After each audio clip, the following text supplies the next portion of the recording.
তো জীবনে প্রথমবার আমি আজকে ডিমের রেসিপি করব, তাও আবার কচ্ছপের ডিম। আর আমি সো গাইস, আমাদের কাকিমা আবার চলে এসেছে একটা কচ্ছপের ডিমের রেসিপি নিয়ে। তো দেখা যাক কাকিমা আজকে কি হাগে না, মানে কি ভালো রান্নাটা করে। মানে কি বলবো, যাই হোক। হলপ করে বলতে পারি, তোমরা কখনো কচ্ছপের ডিম কেউ কখনো চোখে দেখোনি।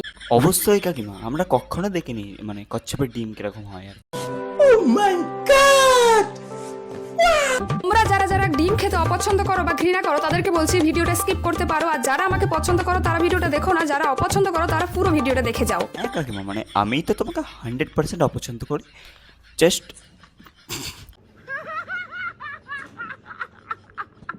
প্রায় দিনের মতো আমি আজকেও চলে এসেছিলাম কচুর বাগানে। বাড়িতে তেমন কিছু ছিল না, ভাবলাম কচুর বাগান থেকে কয়েকটা কচু কেটে নিয়ে এসি। ভাই বাড়িতে কিছু ছিল না, ওই জন্য কচু কাটতে চলে এসেছি, এরপরে দেখা যাক। তারপর কচু কাটতে কাটতে হঠাৎ করে দেখলাম নীল রঙের, ওগুলো আবার কি? কাটা থামিয়ে দিয়ে হাতে তুলে নিয়ে দেখলাম, ও মাই গড, এগুলো তো কচ্ছপের ডিম।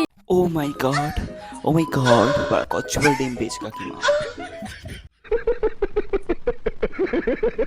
আমি বেশি দেরি না করে ডিমগুলো নিয়ে চলে আসলাম রান্নাঘরে। তুমি রান্না করতে হবে কি ঠাকুর ঘরে? মানে মুরগির ডিমের উপরে নীল রঙের ফেব্রিক দিয়ে সাদা রঙের পুটকি মেরে কচ্ছপের ডিম। ये फंस गया सीएम। प्यारी समझ गई। চলো কি করা যায় দেখা যাক। ডিমগুলোকে ফাটিয়ে নিয়েছিলাম, ডিমগুলো কিন্তু খোসাগুলো বেশ ভালোই শক্ত ছিল, আর ডিমের ভিতরটা একেবারে নর্মাল ডিমের মতোই দেখতে। আরে না না কাকিমা, নর্মাল ডিমের মধ্যে দেখতে হবে কেন? আসলে ওটা নর্মালি তো ডিম, মানে ওর উপর just একটা রং করা হয়েছে এই আর কি।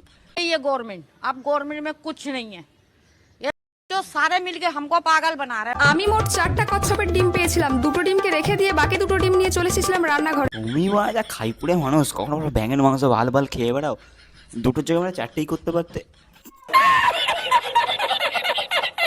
আজকে চলো ডিম টোস্ট বানিয়ে দেখা যাক। গাইস, কচ্ছপের ডিমের ডিম টোস্ট করছে আমাদের কাকিমা।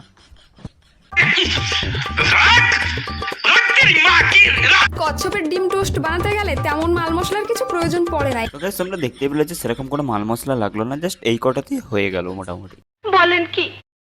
একটুখানি কাঁচা লঙ্কা, একটুখানি গোলমরিচের গুঁড়ো, আর একটুখানি তেল, আর একটুখানি ব্রেড পাউরুটি, এসব হলেই হয়ে যাবে। শসা আর একটু দিতে হবে পেঁয়াজ। তোমরা চাইলে অনেক কিছু দিতে পারো, আমার বাড়িতে এর থেকে বেশি কিছু নেই তাই আমি কিছু দিলাম না। না মানে তুমি ডিম টোস্টের মধ্যে আর কি দিতে চাইছো?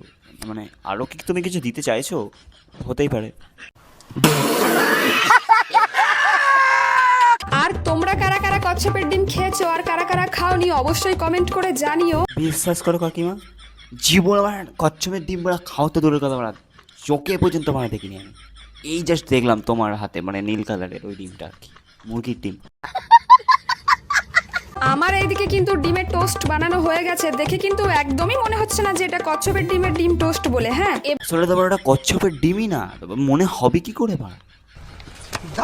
এবার ডিম টোস্টটা সাজিয়ে নেওয়ার পালা। আমার কাছে তেমন কিছু জিনিস ছিল না, শুধুমাত্র শসা আর পেঁয়াজ ছিল, এগুলো দিয়েই ভালো মতন করে গুছিয়ে নিয়েছিলাম। কাকিমাকে যদি একটা ফাস্টফুডের দোকান খুলে দেয়, কাকিমা কিন্তু বড় হেভি চালাবে না, মানে ওই ব্যাঙের মাংস, কচ্ছপের ডিমের এই ড্যাশ বা ঠিক আছে ভাই। এবার কচ্ছপের ডিমের টোস্টটা একেবারে খাওয়ার জন্য রেডি। আর তোমরা যারা ভিডিওর শেষ অবধি চলে এসেছো তারা একটা কমেন্ট করে দিও, আর ভালো মনের মানুষেরা একটা করে লাইক করে দিও। সো গাইস বাই, দেখা হচ্ছে নেক্সট আবার এরকম একটা ভালো মানে নেক্সট কোনো একটা রোস্টিং ভিডিও নিয়ে। আজকের মধ্যে মানে একটু সাপোর্ট করে দিও। আর নতুন রোস্টার মানে বুঝতেই পারছো, নতুন মানে কন্টেন্ট ক্রিয়েটার হতে চলেছি, হয়ে তো মারা যাবো একদিন, সেটা মানে আমি 100% গ্যারান্টি। যেগুলো সাপোর্ট দরকার মানে তোমাদের সাপোর্টটা করে দিও। দেখা হচ্ছে নেক্সট কোনো এরকম ঝাক্কা নাগা ভালের ভিডিও নিয়ে।